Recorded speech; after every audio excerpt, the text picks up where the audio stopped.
Thank you for watching KBC Channel 1. This is Biz Check. We are now getting into our second interview of the program, and this conversation is happening with Stella Kimani, who is Manager in charge of Agriculture Consulting and Research at Intellicap. We want to talk about matters strengthening food systems. Now, a report by the United Nations shows that despite the hiking food prices, increased inflation and all that, farmers are still earning less and less by the day. Why is this, and what can we do to ensure that farmers are earning right and that they are having profitable businesses? This conversation begins right now. Thank you very much for joining us, Stella. Thank you. Thank you for having me on your show. Karibu sana. Asante. Let's just start right there. Okay. Food prices are going up. Everyone is, getting more from their pocket to buy food. But the farmers who are actually producing this food are making less and less every day. What is the problem?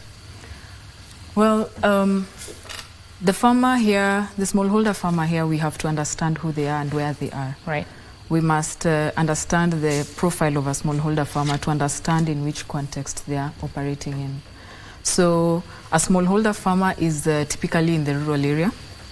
35% of all of households in Kenya are smallholder farmers, and then 70% of the farmers, of the people working in the rural areas are smallholder farmers. So for every one person, for every 10 people, 7 of them are farmers in the rural area, okay? And so with this context, we need to understand how empowered are they and how accessible are they? How much are they accessing information? So what is their role in this, in the overall food production, okay? So typically the smallholder farmer, their role is to get into the shamba, to produce, and it is taken by someone to the market. As to how much they have sold it, they don't have much visibility, they don't have, there's no transparency. So while the food prices might be going up, the transparency as to how much the food or the price being the value of the food as to how much it is being shared, it's not transparent at the farmer level. So we need to ask ourselves, are we getting information to our farmers? Are we informing them of what is happening? And in true sense, are we transparent to our farmers? Do they know what is happening to the food they produce? Yeah. And of course, these farmers, they produce the majority of what we take in Correct. Kenya, right? Yes. So let's just start right there in terms of information access. What are the barriers to getting information to the farmers, and how can the different stakeholders work to ensure that these farmers are getting the right information? Correct. So information here is, it can be seen in different ways. Information here is on how to produce, when to produce, what to produce, and eventually after harvesting, where to take it. So information here is end-to-end, right from the start when they're deciding what to plant, right to when they harvest and they're deciding where to take it. So there's multiple sources of information at the farmer level. This is at the rural level. And the challenge here is how fragmented the information gets to the farmers. The source of information is reliable or is dependent on who is relaying the information. So if it is an input supplier who is in touch with the farmer, they possibly will deliver information that will align with the product they're selling. If it is someone in charge of the market, if it is a middleman communicating about market information, they will possibly relay information that will favor them. So the bigger question is, how do we consolidate information for the farmers and consolidate the information to a single source, and more so a reliable source, a source that will be their source of information right from the start to the end, to avoid fragmented sources of information.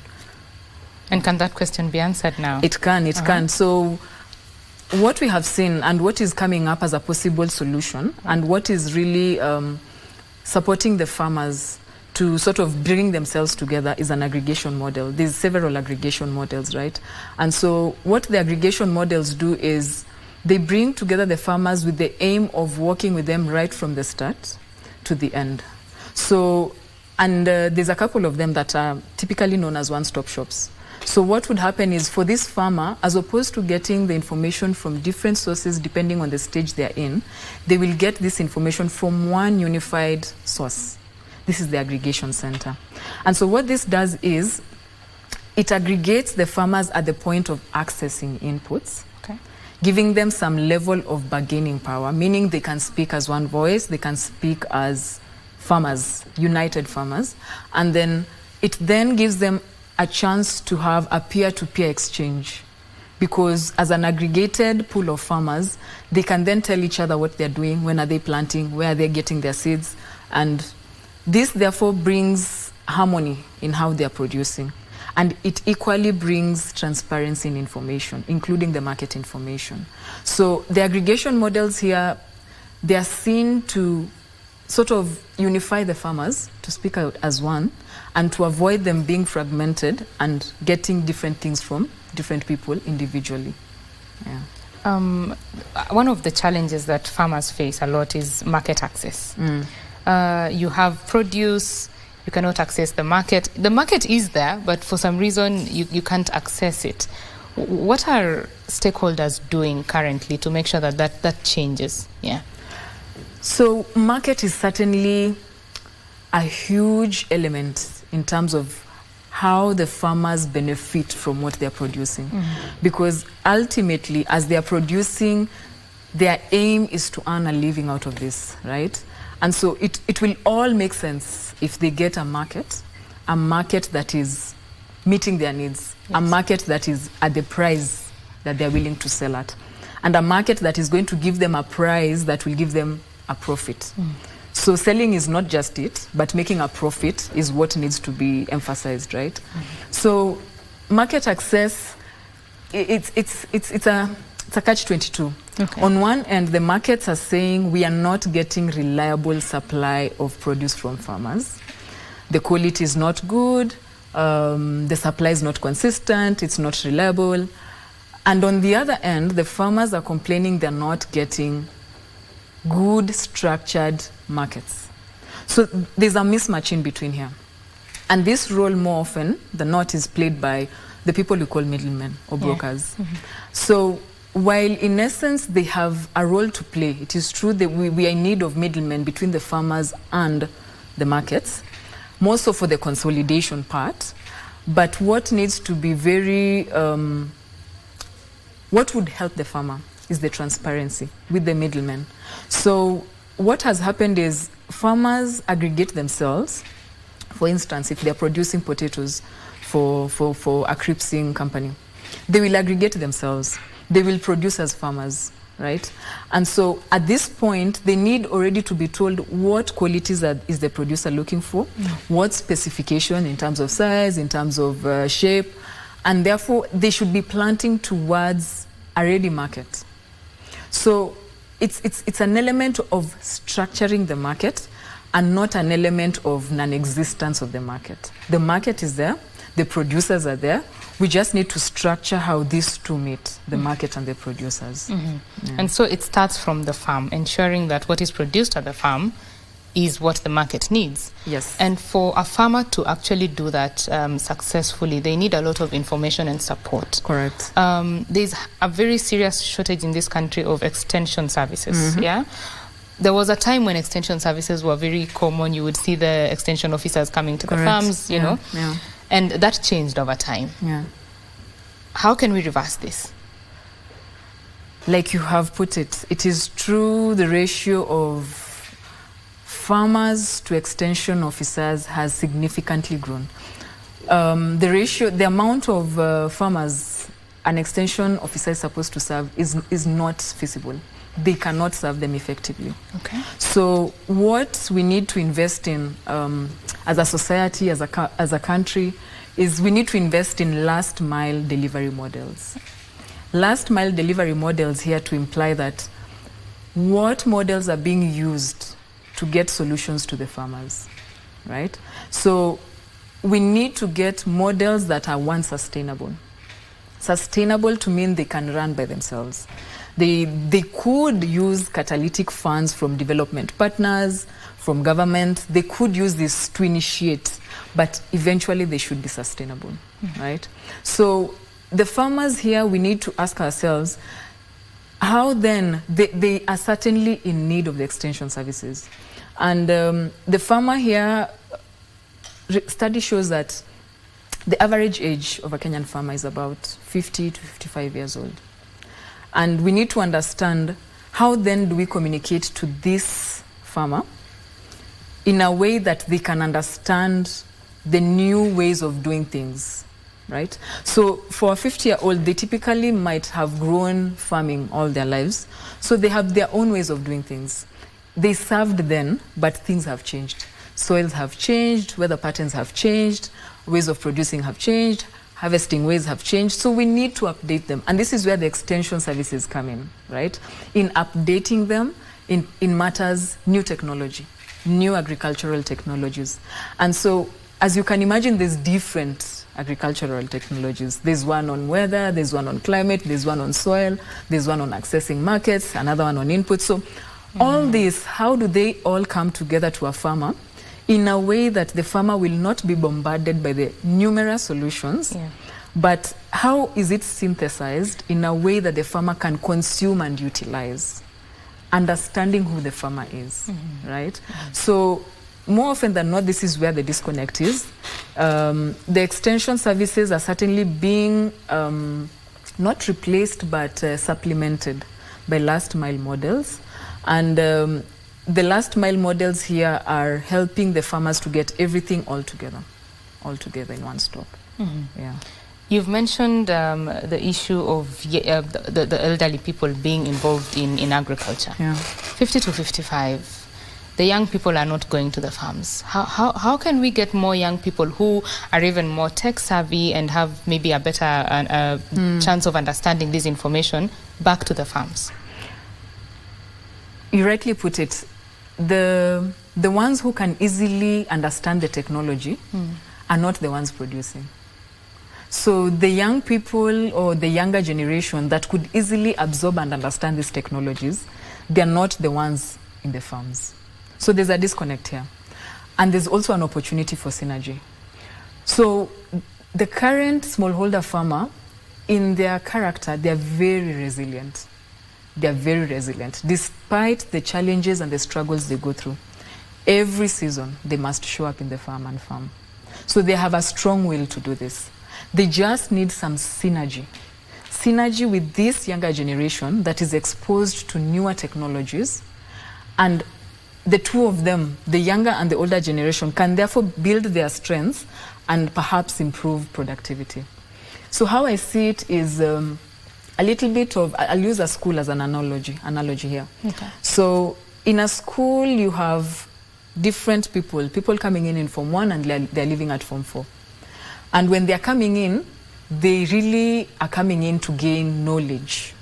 So this is your farmer. The farmer is in need of this knowledge. But this farmer needs to be put together with other farmers so that you who is bringing in the knowledge, it is efficient for you to bring the knowledge to us as a group of farmers, as opposed to going to different households.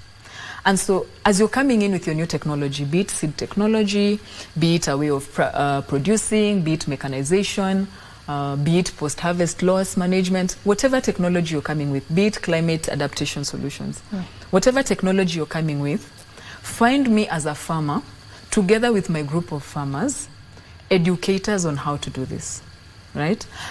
For you as the innovator, it is easier for you because you find us all in one class. It's efficient for you. And then for us as farmers, it's easier for us to learn together with our farmers because then we can exchange experiences and then we can also leverage on our different strengths. In the class, there's an A student, there's a B, there's a C. Likewise, with the farmers, there's those who are younger, there's those who are older. There are those who are more advanced, exposed, there are those who are less. So if you bring us together, and this is where the aggregation models have a really huge role to play, if you bring us together, then you give us a chance to speak with one voice and equally learn from each other as we adopt these technologies. Yeah. There's a very high demand, of course, for food. That one will never Goes stop without saying. as long as humans are alive. Correct. How about the idea of making farming, let's say, look or be profitable so that these young people can see that there is money there? Let me go make, a life for myself there. Correct. So the truth is, the farmers make the least out of the entire value chain. They make the least in terms of how much value is derived from the produce. So in essence, the youth or the younger generation will definitely not find it attractive to work at that level. Okay. So the question is, where will they be attracted to plug in? And so we've seen a number of the younger generation joining in at the value addition step. Value addition, because this is where it has illustrated to have fair returns compared to being the actual producer. But then the value addition also has its challenges. The younger people are also facing a challenge here in terms of the supply. So I want to process chips, for example. I'll get it from potato farmers and produce it into pre-cuts. My one challenge will be the constant supply of this potato. So while I will not be attracted to be engaged at the production level, I will certainly be affected by what is happening at that level. So what happens is we invest backwards. As I am processing potatoes to get the chipsing potatoes, how then am I investing in the farmers that are producing for me? How am I empowering them? So what happens is that I typically will go out and look for new technologies, new practices, new partners to introduce to my pool of farmers so that they can increase their productivity, which I will eventually absorb. So it is true, farming at the soil level, the actual farming, may not present the best of profits, but still there's a chance of redemption. A chance of redemption in this way. One of the things that is highly affecting farmers at this point is climate change, right? So there's drought. It's either droughts, it's either floods, it's not a balance. Yeah. It's changed weather patterns, it's late planting, it's early planting. It's a mix of everything. Soils are degrading, we are getting disease outbreaks, there's migration, pastoralists are looking for pasture. So its effects, it keeps on giving. The effects of it keep on rolling. So how can we help our farmers to cope with such imminent challenges that are present with us? Yeah. And one of the ways here is, it goes back to the technologies. We really have to bring it to them that all is not lost. That these technologies that are here to help us cope with this climate change. For instance, one of them is insurance. Insurance will not stop the loss, but it will help the farmer recover from a loss. What this does is it helps the farmer recover in the event that they lose whatever they're producing. It gives them, it strengthens them. It gives them resilience to go on into the next season. But before the loss occurs, how can they avoid the loss from occurring, right? So there's all these interventions on water management, so water harvesting, irrigation, and more so solar-powered irrigation because of the use of energy. There's all these solutions about efficient input use, right? So when do you plant? How do you plant?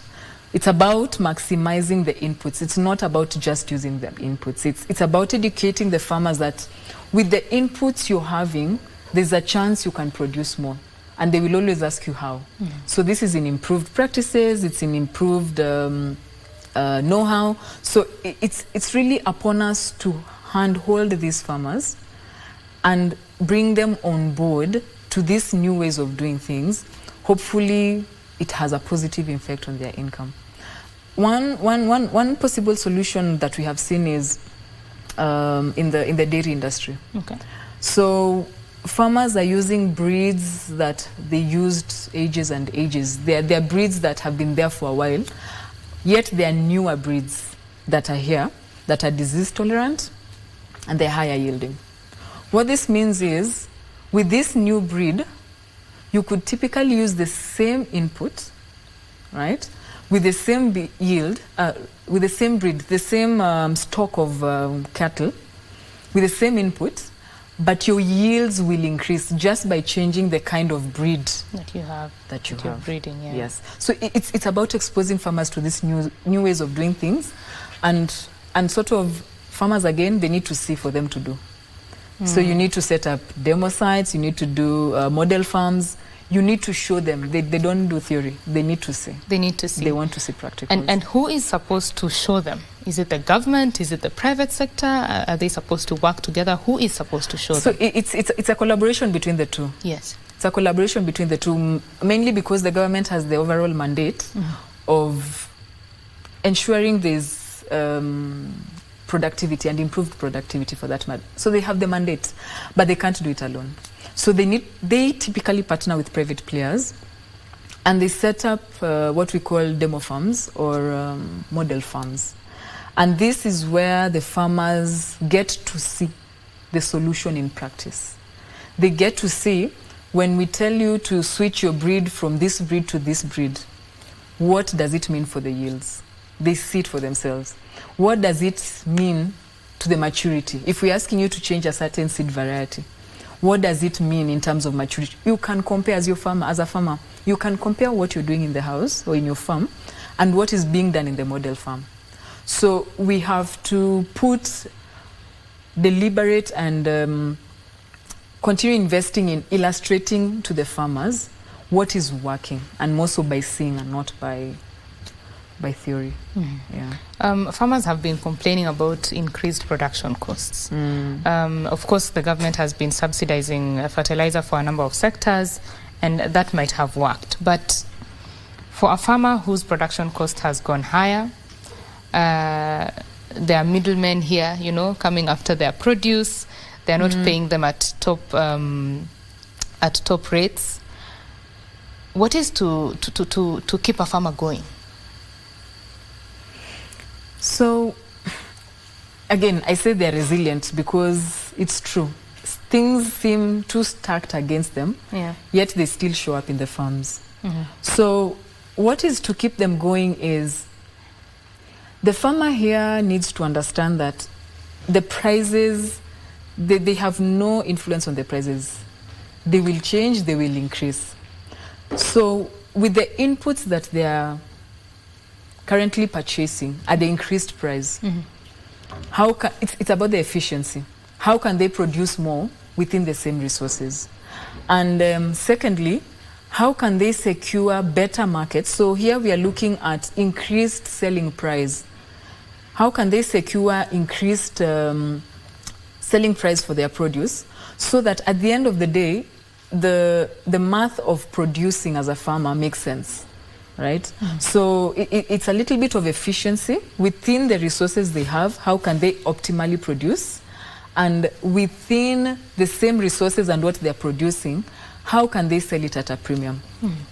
And what happens is raw produce will typically not fetch you as much money.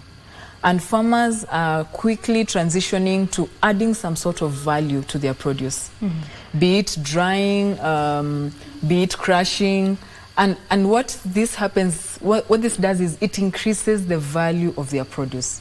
So it's a little element of value addition, just to derive some more value out of what you're producing as a farmer, and not selling the raw material.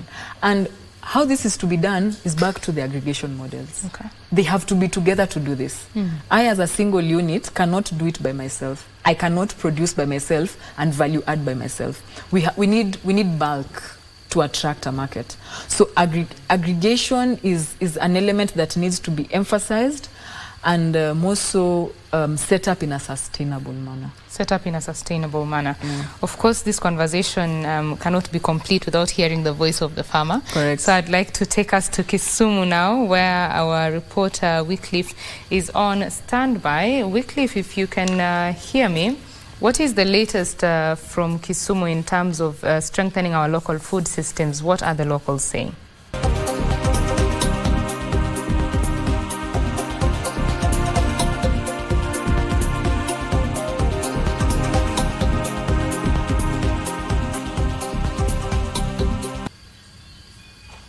Thank you very much, my colleague Wycliffe Okech there, coming to us from Kisumu, discussing the importance of irrigation in matters agriculture. And now coming back to studio, I'm with Stella Kimani, the manager in charge of agriculture research and consultancy at Intellicap. Stella, you've listened to that conversation that Wycliffe had with the irrigation authority manager there. What is your take in terms of how important irrigation is in strengthening our food systems? I mean, with the changing weather patterns, Yes, it goes without saying that we need to figure out more efficient ways of using the limited water resources we have. So irrigation is one of the solutions and one of the easily accessible solutions for farmers in coping with reduced rainfall, right? And irrigation in itself won't work without water harvesting. So again, we need to introduce our farmers to water harvesting techniques, and more so efficient and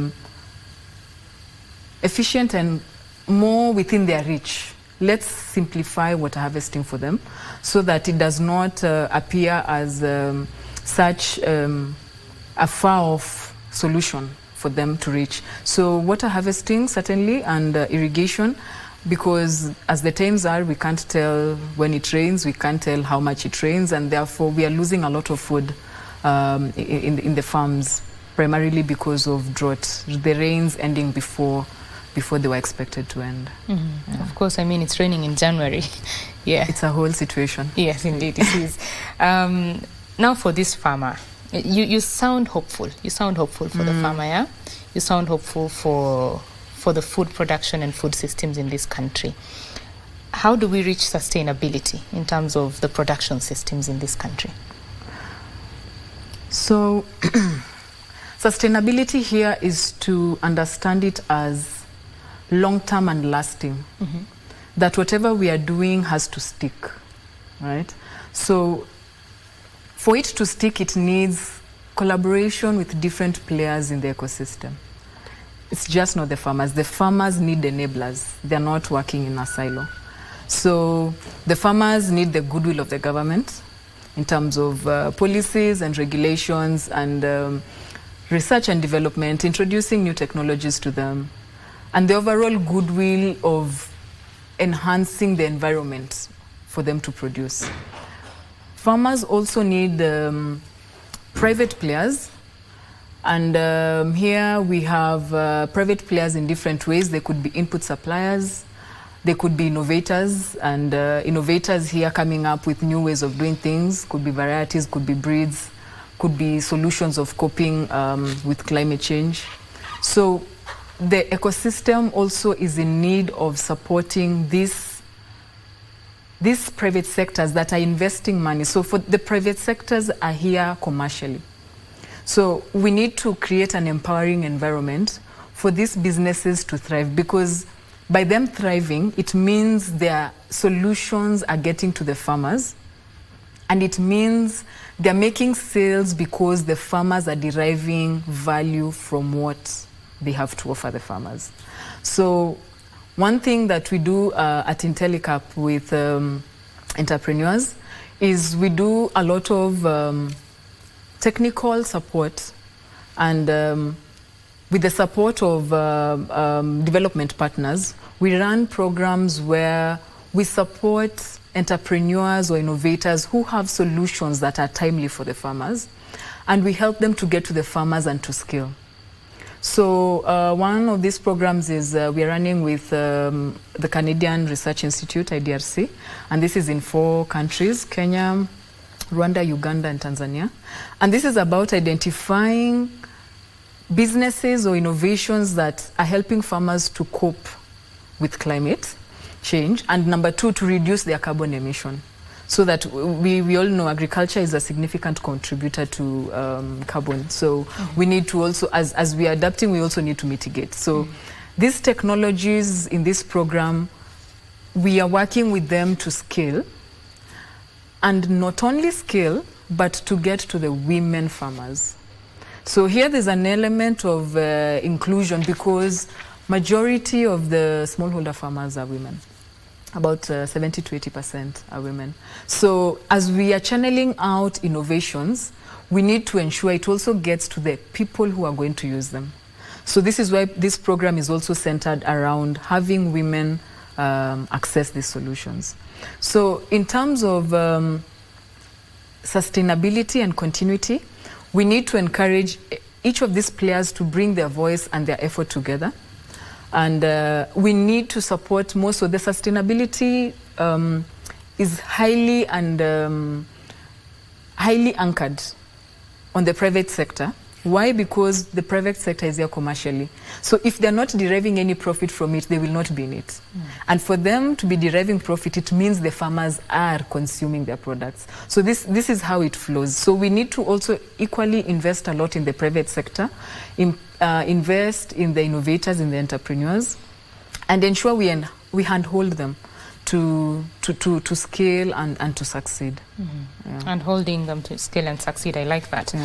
So as we come to a close of this conversation, what would be your parting shot as to the future of Africa's food systems?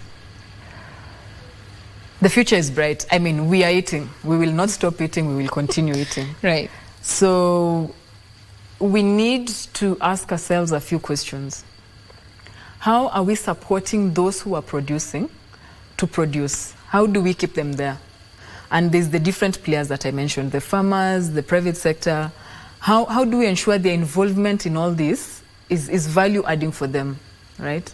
So one way we are doing this at IntelliCap as well is we have an annual summit we call the SunCalp Summit. This happens every year. It's happening in February this year, 28th and 29th at Kenya School of Monetary Studies. And what we do here is we bring two people together. Impact businesses. Impact businesses here is to mean those who are delivering solutions to the underserved. Farmers here being underserved, right? So we are bringing the impact businesses, and we are bringing the impact investors, people who are investing in impact businesses, businesses that are delivering solutions to the underserved. So the spirit behind this summit is we need to recognize the role these innovators and entrepreneurs play, and we need to support them to reach scale. And one of the factors that really will come into play in supporting them to scale is financing. And so this is where we bring these two ecosystems together for them to speak to each other and engage and collaborate. So in terms of the future and sustainability, we really need to support all the players, recognizing that everyone has a contribution to the eventual security of our food systems. So in a nutshell, that is it. And to also adopt the resilient attitude that the farmers have. We owe them a lot. They have gone through a lot and they are still here. So we need to adopt the resilient attitude that they have. And in everything we do within the value chain, within the ecosystem, let us adopt this spirit and eventually let us help the smallholder farmers grow. Let us help the smallholder farmers grow. I mean, they're the ones who feed us. They have to grow. Right. Yeah. Thank you very much for speaking with us, Stella. Karibu sana. Awesome. That is Stella Kimani. She is a manager in charge of agriculture, consultancy and research at IntelliCap. We have been talking about how to strengthen the local food systems, specifically focusing on the smallholder farmer who produces majority of the food that we consume as a country and as a continent. That is where we end Biz Check this morning. Thank you very much for your valued company. My name is Betty Kiptum. Kurunzi Mashinani is coming up. Bye-bye.